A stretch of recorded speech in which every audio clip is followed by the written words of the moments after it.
As a child, I dreamed of becoming an astronaut when I grew up. I was fascinated by everything having to do with space and space travel. I loved watching the shuttle launches on television, the sheer power of the rockets propelling this human-made thing into the heavens. I loved watching videos of the astronauts floating in zero gravity. I ate astronaut ice cream. I owned and regularly referred to the book, How Do You Go to the Bathroom in Space? But most of all, I loved the images of Earth captured from space. The Earthrise from the moon with our planet glowing blue over the desolate gray craters of the moon's horizon. One of my favorite images, which still hangs in my old room at my parents' house, is a picture of the Earth taken through the cargo bay of the space shuttle. Those images are incredible. Even today, when I watch the latest SpaceX launch or look at images of the Earth taken from space, I still feel that same sense of wonder that I did as a kid. It looks so majestic, so peaceful. It also provides a unique sense of perspective, sort of like I'm looking down on myself from on high. In an interview on NPR's Fresh Air some years ago, Canadian astronaut Commander Chris Hadfield spoke about his experience as a seasoned space traveler during the shuttle era. In the midst of the interview, he spoke about the connection he saw between his own space travel and his faith. He said, "The big pervasive feeling on board looking at the Earth from space is one of tremendous, exquisite privilege that it exists. But I think what everyone would find if they could be in that position, if they could see the whole world every 90 minutes and look down on the places where we do things right and look down where we're doing stupid, brutal things to each other and the inevitable patience of the world that houses us, I think everybody would be reinforced in their faith and maybe readdress the real true tenets of what's good and what gives them strength. When it comes to faith, there are no wishy-washy astronauts." Hadfield is not specific here on which aspects of his faith are reinforced in this experience. It could be a sense of wonder and awe in the divine ability to create something so beautiful. It could be an affirmation that as humans, we have a right to be here, or that as brutal as humans can be to each other, there is still something inherently good within us. With these comments in mind, consider our Torah portion for this week, Noach. The story of Noah and the flood is possibly one of the most epic, well-known biblical stories. The world becomes corrupt, and the earth is filled with lawlessness and violence. And in response, God decides to bring a flood, wiping out all of humanity, except for Noah, who is called righteous and blameless in his generation, his family, and an ark full of animals arriving by twosies. But this line struck me. Vayar Elohim et haaretz v'hine nishchata ki hishchit kol basar et darcho al haaretz. When God saw the earth, and behold, it had gone to ruin, for all flesh had ruined its ways on earth. God said to Noah, "I have decided to put an end to all flesh, for the earth is filled with lawlessness because of them. I am about to destroy them with the earth." Noah is certainly a complicated story with a complicated theology. The biblical authors present an image of God sitting on high, watching over the world in judgment, retributive when humanity goes awry. It's an image and a theology that most moderns, myself included, find challenging. I don't find the idea of a God meddling in human affairs compelling. As much as it may pain some of you to hear it, I don't believe in a God that will help the Giants, or the Dodgers for that matter, win the playoffs. Only training, communication, and teamwork can do that. Maybe good pitching, too. Gunther Plaut, the great Torah scholar, writes, "In the view of most moderns, the relevance of the Noah story is confined to its emphasis on God's moral judgment.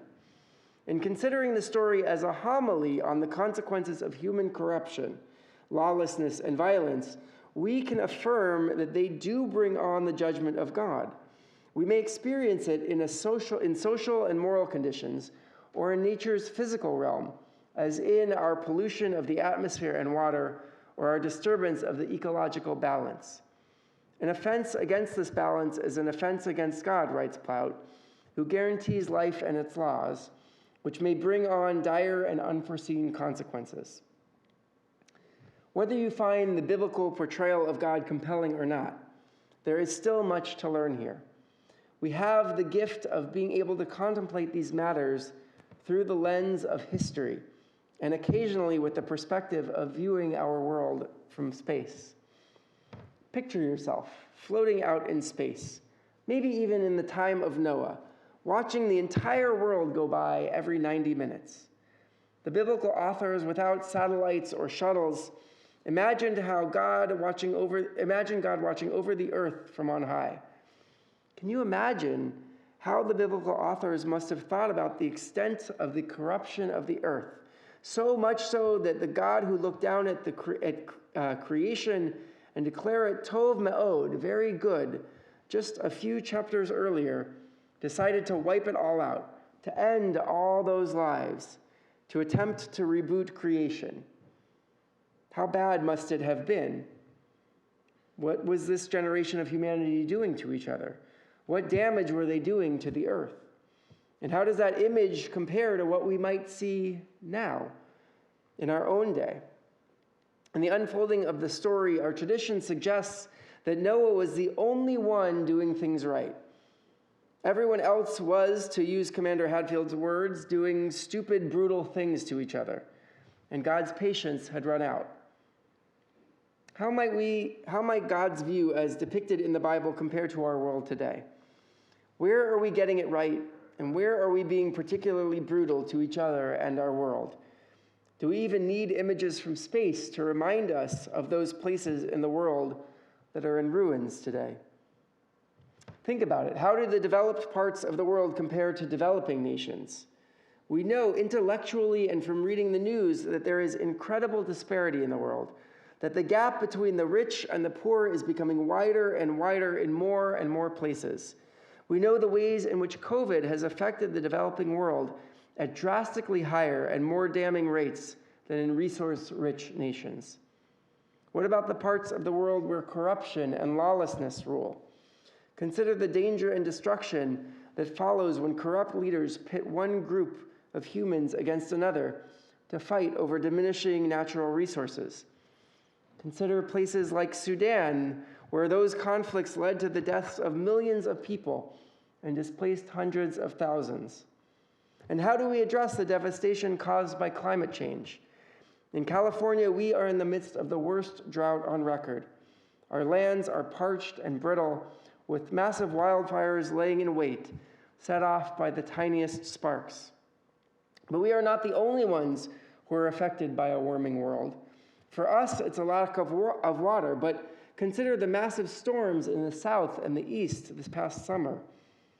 Fueled by the rising temperature of the oceans, with once-in-a-century storms now occurring annually. In a recent study conducted by the UN looking at water-related disasters, researchers found that flooding events increased by 134% since the year 2000, and droughts occurred around 30% more often than 20 years ago. They estimate that by the year 2050, there could be more than 5 billion, with a B, 5 billion people without reliable access to water. There is great perspective we can achieve in considering the view of our world from space. But how can we gain a similar perspective while remaining earthbound? What are the things we should be paying closer attention to that perhaps cannot be seen from space? Do we take note, then go about our day as if watching the world go by from space? Or do we find ways to take action to combat climate change? One of the best first steps is to educate ourselves. Beth Am is hosting a 2-session series on climate change called Oi, Climate Change. What can we at Beth Am do now to make a difference? exploring what we can do individually and as a community to combat climate change. The first session is on Sunday, October 17th at 1 o'clock on Zoom. You can learn more about this important program on the Beth Am website, and it's open to anyone, whether you're a Beth Am member or not. One of the core lessons of the Noah story is a reminder that we only have one world, and that in this current iteration, which has lasted since that flood, God demonstrates tremendous faith in us. Just as we continue to learn from the story of the flood, returning to it year after year, so too the story suggests that God learns an important lesson as well.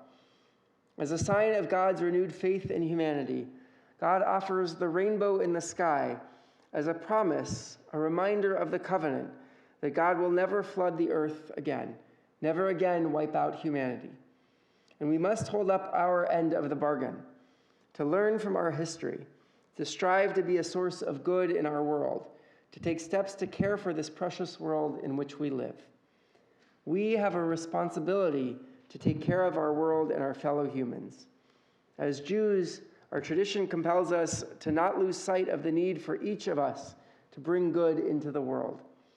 In the words of Hillel's famous teaching, "If I am not for myself, who will be for me? If I am only for myself, what am I? And if not now, when?" We must take care of ourselves, but we must go beyond what is comfortable and take action in our world.